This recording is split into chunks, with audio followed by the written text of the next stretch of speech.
joined now by Dr. Reiner, who has been under tremendous persecution because he has not given up. Despite all of the arrows that have been thrown at him, Dr. Fulmich has been working in the background, and he comes here today to share breaking news with us, the fact that there are going to be trials against the pandemic held by the Maori people. Dr. Fulmich, thank you so much for joining us. Thank you for having me, Maria. It's a pleasure, as always. It's wonderful to see you. So this is huge news. I want to get into why this is able to work with the Maori people and it hasn't been able to work with others. But basically, at the crux of the issue is that all of the judiciaries around the world, and you've tried with many, are corrupt at their core, whereas the Maori people are essentially independent. They're not aligned with the corporation, and this is how we've been able to do this. So take us through from the beginning how this actually occurred. Well, yes, we both myself and many colleagues in Germany, plus our group of international attorneys, we've been filing lawsuits for damages, which I think is the only way which will get us into the merits of these cases. We've been filing these lawsuits in Germany and in many other countries. In cooperation with a group of international attorneys, I did help file a first class action attempt for damages in Ontario. This case was brought by our friend and colleague, Michael Swinwood. He didn't even get a hearing when he first tried to do it. He was thrown out of court because it was called a querulous complaint, even though it had everything it needed. It was centered around the PCR test, which we still think is at the heart of the matter. But maybe he was a little bit early in filing this case because he hadn't just, as defendants, he hadn't just named the usual suspects like the Canadian Prime Minister, Justin Trudeau, the Secretary of Health in Ontario, and of course the Bill and Melinda Gates Foundation. But he had also named the British Crown, the House of Windsor, and the Vatican, among others, as defendants. He's probably right, but it may have been too soon. Well, he wrote a brilliant appellate brief. This time he did get a hearing, but he still lost. So after he had invested all that work, I think he left for good. And since he has had a home in the Sacred Valley in Peru since 2004, that's where he's living now. He continues to work. Second attempt was in South Africa, where with the help of my friend and colleague Dexter Reinefeld and many of our experts, we did file a complaint at the highest court, which is their constitutional court. Shortly before we had filed it, I had done a Zoom call with the former president of this court, a great man who was completely, perfectly, 100% informed about not just the pandemic, but also the details of the Great Reset. But he wasn't so sure about his successor. And lo and behold, the case wasn't accepted by the court. And we'll have to ask Dexter how they're going to proceed now.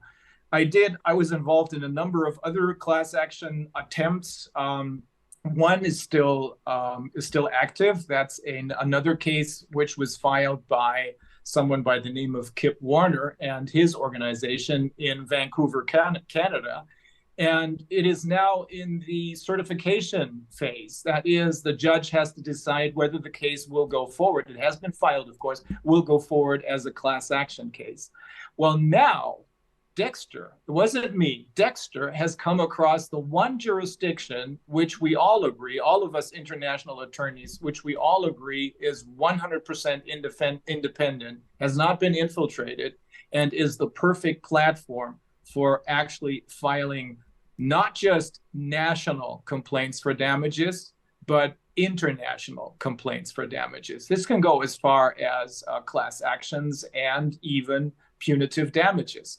Of course, everyone wants to know, what is that jurisdiction? Well, this is how Dexter came across it. I think Dexter, if I remember correctly, he watched an interview that on the Stu Peters show A woman from New Zealand of British descent was interviewed by Stu Peters, and she explained how the Maori have a totally independent government and accordingly also a totally independent judiciary. And Dexter got in touch with her, and she put us in touch with some people, some representatives of the Maori. And that's when we were able to find out that this woman is absolutely correct, because the Maori have never ceded their independence, their sovereignty. They were never conquered by anyone, unlike all the other indigenous peoples. Some of them are going in that same direction. I was on a number of Zoom calls that the American, the Canadian, and representatives of the South American Indians held. They're simultaneously almost, as if somebody had sent them a message. They were going in that same direction. They're all beginning to use their own jurisdictions to go after those who are responsible for this pandemic. But I do think that ultimately it is going to be, once they resolve their little differences that the different factions of the Maori have, that they will be the perfect platform.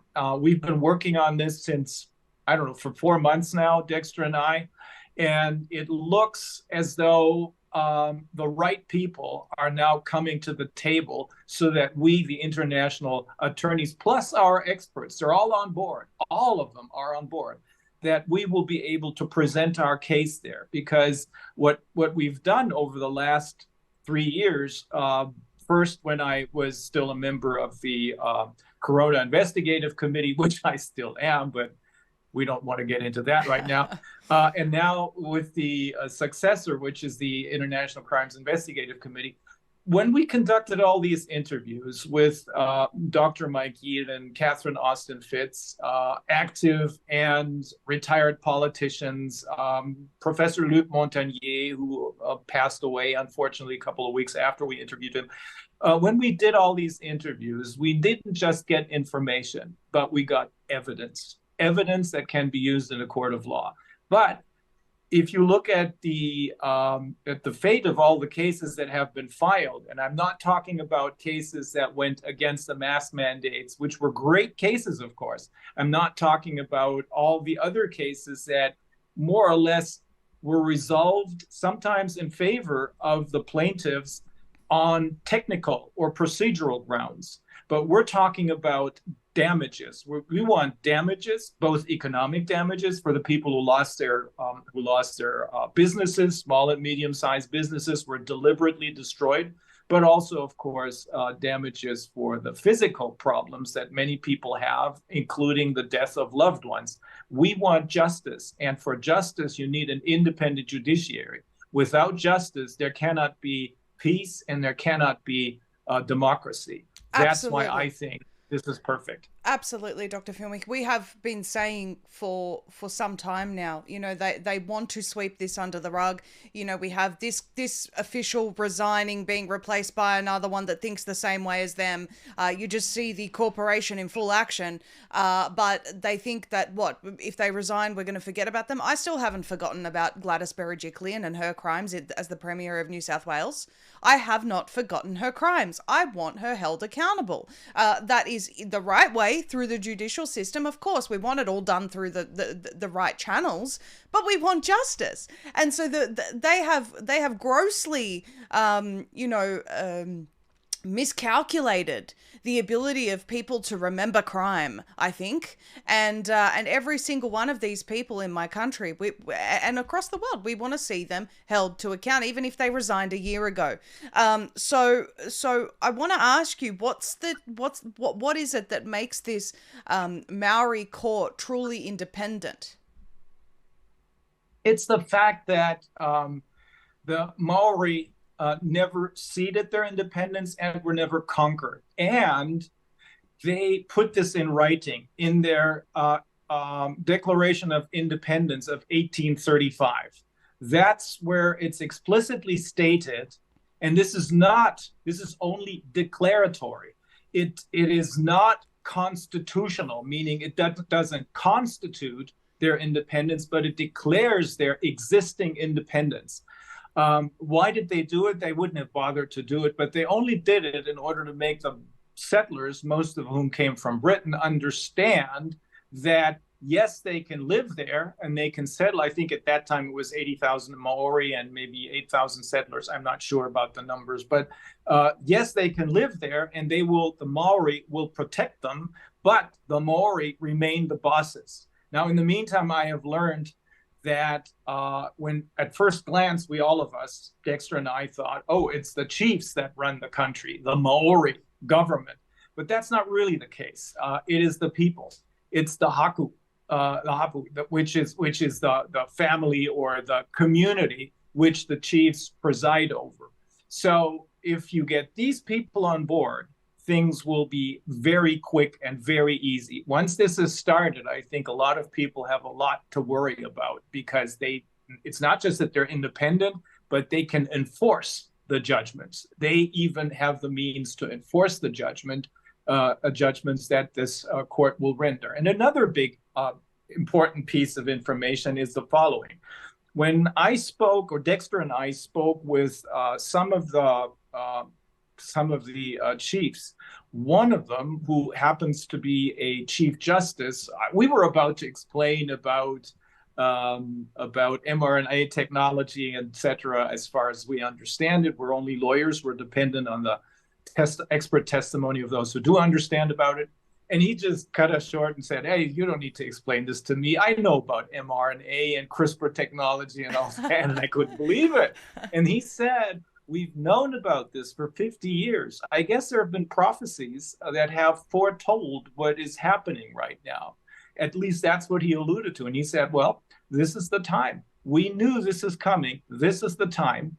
And our system is not just designed to restore the peace for the Maori, but also to restore the peace for the entire world. And this is what is now our big task. And on top of this, as you can already gather from his alluding to the prophecies, these people, like most indigenous people, are far better connected with spirituality than us Westerners. And that is part of their law, or lore, as they call it. That is part of their law. And Dexter, when he realized this, I mean, Dexter's from South Africa, so he too is closer connected with spirituality than most of us Westerners. And he said, this is important, because if we want to go after these people, we can't do it inside their own system. It's like an eagle who can't fight a snake on the ground. But if he picks the snake up into the air, the winner is the eagle. So I found that a very interesting comparison, and I find it very convincing. So that's why we believe once this show gets on the road, we will have a very, very good chance of getting the whole truth out and holding everyone accountable for what they've done, including the WHO. Well, that is amazing news. So just to really break this down, essentially, these people are the only truly independent people, independent from the corporation. Perhaps there are other tribal people around the world that, you know, I know here in Australia, for example, there have been some treaties that have been made. It was explained to me by an Aboriginal elder, Grandmother Malara, that were not, you know, that, for example, they were delivered a blank piece of paper to sign, and then later on the government added in the details of that blank piece of paper. They've been stooged many times. So there is a sort of, I mean, technically and legitimately, they still have their sovereignty, these people. They are really desperately trying right now, Dr. Fiume, through what they're calling the voice, to add the Aboriginal people into the Constitution, which means they hand over any remaining sovereignty to the government, which means that they do, or to the corporation, I should say, which means that they do obviously still have sovereignty. They still have some sort of a legal ground based on their law, LORE, because otherwise they wouldn't be trying to bring them under the Constitution. From what I understand, there's also a United Nations mandate that says that once Australia becomes a republic, they can take over the land rights and things of that nature. That was exposed by a politician years ago. And that is really what this is about. It's about the UN taking over Australia, and the tribal people stand in the way. That's the point. So there is still some hope here for these people, and a lot of people are realizing this. But we're saying that the Maori people actually have this declaration of independence that does stand in the court. So you're saying they can use that to have their own trials and potentially hold not only New Zealand health officials, government, all the perpetrators of the crimes against humanity accountable, but worldwide. Exactly. That's what it is. And there exist two versions of this Declaration of Independence, which is called He Wakaputanga. One is in English, and the other one is in the Maori language. The one in the Maori language rules, of course, because the other one, they're trying to interpret in such a way as to say, well, this is not really independence, or it's now they're even openly talking about co-governance or something. No, there's absolutely no need for co-governance when you have an independent government, which is the Maori people. Now, the Maori, I was told, and we learned, it's the native people of Nutirengi. That's, I think, what many of them would rather have us call them instead of Maori, because that, I believe, is a term that was coined by the settlers, by the Crown, ultimately. But the Maori include, even if they go forward, if they take the first steps, they will not do it all by themselves, and not just for themselves, but they're going to do it for everyone else who lives in New Zealand as well, if they want to go along with it, and ultimately for the entire world. And I think this is, Dexter and I and all the others, we've been trying to find a truly independent system, independent existing court of law. Because, of course, we can always invent a court of law and then go ahead, because we're free to do whatever we want to do. But, of course, that would lack legitimacy. It would be, many people would simply call it a kangaroo court or something. But here we have something that's been in existence for hundreds of years. It's called tikanga law. It goes way beyond the judiciary. It's a way of life, and it's based on all these traditional values like honesty, integrity, courage, all the values that we used to have ourselves, and which were more or less supplanted by what they now call Western culture, which is a perversion of what it used to be. European culture used to be the leading culture in the world, but I suppose we should have allowed the Russians to chime in on that instead of allowing it to be perverted into what they now call culture, which is, kind of based on what Kim Kardashian does, which has nothing to do with culture it's anymore. Sick. But It's sick. Their culture is still intact. Yeah. Yes. Yeah. Well, all this genderism bullshit. Quite right. I just note we've got Pride Month happening all over the West at the moment, and if you look at Twitter, and Twitter in the Western countries for BMW, for example, has the Pride flag. Saudi Arabia, not so much. And it's just, well, hang on, does BMW support it or not? No, only in the West where we tolerate this nonsense. So anyway, I wanted to ask you. So what's the time frame that we're expecting on this? Is it being organized fairly quickly? I know that you've got all of the international lawyers and the scientists, the people that you've had by your side the whole time. They're ready to go, and the people on the ground, believe me, are ready to go. We all want justice. So what can we expect here? The time frame is roughly that in August or right after the end of August, we will be able to go forward. Right now, there are some people who are trying to unite the most important factions. You can't expect to unite the entire Maori people, but if you get the most important factions to come to the table And that's the only thing we're asking for. Not now, neither Dexter or I or any of the other attorneys or any of the scientists are in it for the money. We're all going to do this just as we've done everything else up until now for free. So that's not an issue. But what we do need is the platform ready. So we need the support of the people, not just the Maori, but of everyone else in that country, or if possible, as many as possible. That's what gives the whole thing legitimacy. And we think that by August, by the end of August, we'll be ready to go. Well, you certainly have my support, Dr. Fjormich. I'm sure that all of the people that watch this, and right now, if you are watching this, send it to everyone so that they know that there is a plan to move forward with this, and the whole world needs to back this this motion. Okay, so we're thinking by August or right after the end of August. You're right about uniting the factions, and here's my sort of commentary to those factions and anyone that's able to influence them. You know, you're dealing with a globalist death cult that wants you and the other factions, regardless of what your agreements or disagreements are, they want you dead. And when you are facing a common enemy, nothing else really matters other than making sure that common enemy is eliminated. Then later, and when I say eliminated, I'm not calling for violence here. I'll just clarify that for ASIO. I'm saying eliminated the right way, through the justice system. So once you've dealt with the enemy and stopped that immediate threat in front of you, then you can work out your differences later. But for goodness sake, there needs to be unity to defeat the common enemy. That's the most important thing to understand. This is not just about egos or power.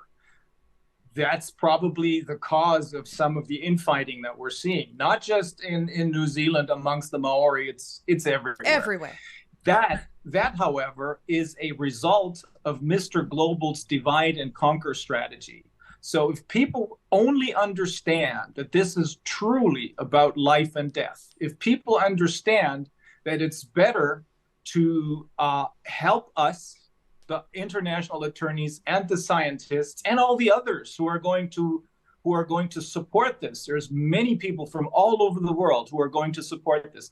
If people understand that it's more important to help us do that than it is to help them bury their children, because that will be the consequences if nothing is done, then they will be able to come to the table and let this thing go forward. That's the only thing we're asking for. We're not asking for money. We're just asking to be able to present our evidence, and then they can rule on it. They can rule on it. Absolutely. I think that this is some of the best news that we've heard to date, Dr. Fjormich. It really is. I have a lot of hope in you. I think that, a lot, maybe people obviously don't know you. I've come to know you offline, and I think I just see all the work that you've been doing. It's been phenomenal. Talk to us very, very quickly about what's happening to some of your associates in Germany. The police are harassing them. What is going on? Well, yeah. After I decided to leave the country, the United States, our ranch in Northern California, in order to do this interview with Barry Trower. He's the expert on microwave radiation, 3G, 4G, 5G. And of course, he doesn't believe in Zoom calls, because for that, you need Wi-Fi. And so you have to, if you want to interview him, you have to go there and talk to him in person, which was great. But after that happened, the U.S. immigration, and that can only be the deep state, decided to cancel my right to re-enter the country. So that's why we're stuck in Mexico right now. But, there's worse places than Mexico to be in right now. And I definitely wouldn't want to go to Germany, because in Germany, they're really coming after not just myself, but also my wife and the people who work for me at the law firm. For example, they canceled all of our accounts. The DA, without disclosing why or giving us usually you do notice and a hearing. Before the government does anything like revoking your driver's license, you get a notice and a hearing. Without doing that, they attached my wife's account. She doesn't have anything to do with anything, but they just did it. And they don't allow my lawyers to find out what this is about, not even afterwards, because when they called, they said, nope, we're also investigating you. And then the next one called, nope, you will not get any information from us. We're also investigating you. On top of this, they have all these police officers running around town in Göttingen, which is a small university town, and asking anyone inside, are you Dr. Fulmich? We're asking because we're looking for him. So this gives the impression to many people that there's even an arrest warrant out for me. Well, it may be, but I don't know, because we're not going to be told what's going on. Wow. So that's the kind of thing that's happening. Plus, the group of attorneys who is still working with my former co-host stole over $1 million from the purchase price that I got for my house in Germany, because my wife and I decided we're going to leave. We're going to stay away from Germany until this is all over, because it's getting worse and worse and worse. And there's a very clear danger of soon the Ukraine war, being pushed into Germany. We're Germans, we're Europeans, we're going to go back. We're not going to be away forever, but for the time being, we're safer here, especially under the aforementioned circumstances. That's just unbelievable, Dr. Fulmich. Honestly, I mean, and I just see you're still so positive. You're still so determined. It's really, really inspiring. And I think it's wise to stay away from Germany right now, especially when you've got New World Order goons running around trying to intimidate people on the street about, are you Dr. Fulmich? I mean, really? So, it's... My As goodness. Though they don't have a picture of me, It's unbelievable. You're online. Yeah. Oh gosh. Yeah. Well, we have to make it's not funny, but we have to make light of the situation. Much like when they did a hit piece on me, 60 Minutes, and lumped me in with domestic terrorists. It's like, yeah. You have to have a giggle, because I certainly don't look or behave like a domestic terrorist. So, it is what it is. All right. Well, Dr. Fulmich, this is amazing news. We are so, so grateful for your time. Tell people where they can stay up to date with what's happening with this particular action. We're going to keep informing everyone on our website, icic.law, and I expect all the other attorneys from like Dexter, for example, from South Africa, from Tony Nicolette, who is also a member of the group of international attorneys from Australia, and all the others from France, from Italy, et cetera, to also give interviews in their respective countries, so that everyone will be kept up to date concerning the progress of this endeavor. But it is not something that can be simply shrugged off as idiocy or something. Nope. This is a real judiciary. It is 100% independent, and it has the competency and it has the legitimacy to do what we intend to do. That is absolutely amazing, Dr. Fulmich. I think every single person in the world should be in support of this. I've put icic.law down the bottom there. You can also find updates on Telegram. Tell everyone which Telegram channel they can find updates on, please.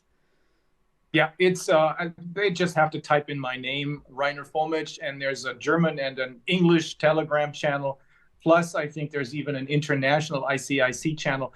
We're going to try and get this out to as many people as possible, because we know that it's not just the resistance, the members of the resistance, but it's also many other people who have, in the meantime, have had second thoughts about getting the shots, for example. So they, too, will need to know, how can we be made whole again? Well, apart from the fact that there needs to be, that they need to get this stuff out of their bodies, but they also need to be compensated for the damage that they suffer. Well, and that's such a good point. There are so many people who have been injured by these injections, or lost a family member, or suffered other types of loss, who aren't even aware that there's a resistance. So this is, they don't even know what they can do about it. They're trying to fight with the Yeah, system. So this yeah. is a huge part of the piece. And then that what looks like just the crazy resistance all of a sudden becomes a sea of regular people that deserve justice. That's what we're wanting here. Dr. Filmic, we are so appreciative of you, your time, everything you've done. We will stay in contact with you. Thank you and God bless. Thank you, Maria. It's a pleasure. Well, this is tremendously good news, and I want to emphasize the fact that the resistance of the people to the New World Order and this plan for complete and utter enslavement is just growing stronger and stronger every single day. We are peaceful people. We are people that seek justice and have not given up on that, and to me, that is incredibly, incredibly encouraging. Now, what I want to say here is that in knowing that very fact that we're not giving up, the globalists have started to accelerate their propaganda around cyber attacks, which they told us, we all know at the start of the year with Davos, that cyber attacks were going to be their main focus point over the next 2 years. And so just the other day, and I've raised attention to this as well previously, the Gateway Pundit reported that reports confirmed dozens of senators were being issued with taxpayer-funded satellite phones in preparation for what they call a disruptive event. Yesterday, I also reported on this in Telegram. Violent extremists are increasingly sharing tactics for attacking power stations, DHS warns. This is CNN reporting on this. Domestic violent extremists have in the last year increasingly shared tactics with each other on guns, using guns to attack electric power stations in a move that likely escalates the threat to US critical infrastructure, according to a Department of Homeland Security bulletin obtained by CNN. Now, my commentary on this was obviously the ones that they call violent extremists and domestic terrorists are those that are fighting for the truth, those that want to see crimes against humanity justice, those that recognize this for what it actually is, which is a global takeover, and are not giving up on holding those criminals accountable and exiting those globalist organizations. We all know who they are. But these domestic terrorists that they mean, which is all of us, would never resort to violent tactics like that. We would never attack the power grid like that. It's not something that people do. And, you know, even in Australia, okay, we don't have the guns that they're referring to here in the United States, or the same gun laws, but no one here is violent and no one's planning violence. You know, we are peaceful people. We just want justice. So what I'm saying is, where we previously thought that they might conduct some sort of a worldwide attack and potentially blame it on Russia, it looks like they may end up blaming it on people locally. This could have very, very interesting repercussions for those people if they do blame it locally. And I mean, I don't want to speculate as to what could happen, but, you know, something like Jan 6, where clearly they lied about the entire situation. They lied about the fact that those people were domestic terrorists. The police ushered them through the Capitol, and now those people are in prison. So this is a reminder to everyone to be vigilant, but also a reminder that at any time they could attack the power grid and communications. The World Economic Forum says, you know, on their website, cyber COVID is much faster spreading and will result in us having to shut down all communications in order to relaunch and bring everyone back on with a digital vaccine, whether that's a digital ID, you know, you proving you're not a terrorist somehow digitally. I don't know exactly what they mean by digital vaccine, but I presume it has something to do with, you know, verifying your online digital, your ID online digitally, making sure you're up to date with your shots, so on and so forth. I don't know that they're quite ready for that yet, but this is very alarming that this stuff is on the rise. Again, over 50 senators were issued with these sat phones, which means they are expecting something, and they're talking, CNN and the Department of Homeland Security are talking about attacking the power grid. So this is something we should all be taking seriously. If you haven't got a satellite phone yet, go to sat123.com/Maria and get yourself a military grade satellite phone. These are encrypted by the Sat Phone Store, who we work with exclusively. They have other options for you, such as the Bivy device, encrypted phones, so not linked to any other carrier. They are encrypted by the Sat Phone Store. If you want a separate, you know, smartphone that can that you can operate with that isn't your regular phone. If the grid goes down, satellites will be the last thing to go down. And you, for example, with the bivy stick, can still message your loved ones, even using your regular cell phone. It connects via Bluetooth to let them know you're okay. I think this is really, satellite communications is going to be very, very crucial when they inevitably launch this attack. We don't know when it's going to happen, but they've told us it's coming. So please consider that today. Get yourself some off-grid power and things of this nature. I've organized that myself, because you never ever know what moves they're going to pull, especially when we're so, so close to holding them accountable. Thank you, everyone. Share this everywhere. If you're not following us on our social platforms, you can find us on Telegram under Z Media, one word with 3 E's. You can also find me on Instagram, maria.zeee. We don't recommend Facebook because we have been shadow banned permanently since April 2022, but you are welcome to follow us there. And also, of course, you can always find us on Rumble. If you're watching this on Rumble and you haven't subscribed, please do so. And we are always on zmedia.com. Thank you. We will see you all very, very soon. Make sure this news gets out. The New World Order has openly declared war on the free people of the world, and now they're telling us to expect catastrophic cyber attacks over the next 2 years.